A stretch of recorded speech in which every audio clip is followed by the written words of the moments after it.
Mary arrived in Leith in August 1561, and pretty soon the streets of Leith, they were jam-packed with cheering, hopeful supporters. Scenes that wouldn't be seen again in Leith for another 450 years, because that's how long it would take Hibs to win a trophy. On the first 5 nights of Mary's arrival in Edinburgh, crowds would gather outside of the Queen's window at Holyrood Palace to sing to the Queen, to serenade her, and, if they're anything like my neighbours, smoke copious amounts of weed as well. This whole singing to the Queen and singing about the Queen is an obsession that British people continue to have to this day. The frivolity, the joyful welcome, it lasted until the first Sunday of Mary's return, when a band of Protestant hotheads tried to break into the Queen's private chapel at Holyrood and disrupt Mass like a fucking Hydron collider. John Knox, he boomed from the pulpit of St Giles that one Catholic Mass in Scotland was more dangerous than 10,000 enemy troops landing anywhere in the realm. I don't know why he was so frightened of Mass.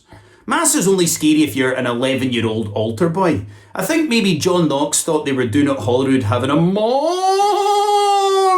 mass. This is the same John Knox, by the way, that claimed that the lack of sunshine 2 days before Mary's arrival and 2 days after Mary's arrival was an ominous sign from God. But let me tell you this, folks. If we can make a judgment on what God thinks based on how much sunshine a place gets, then he fucking hates Scottish people. I can assure you of that. Mary, she made a public proclamation the day after the riots saying she wasn't going to interfere with public religion, but if anyone tried to mess up her Mass at Holyrood again, it would be punishable by death. Or even worse, she'd make them sit through the entire thing. She had John Knox called up in front of her at Holyrood Palace, where she accused him of trying to incite her subjects to rebel against her, which is exactly what he was trying to do. His punishment was the suspension of his Twitter account. And Mary and Knox, they had some public debates that have kind of caught the imagination.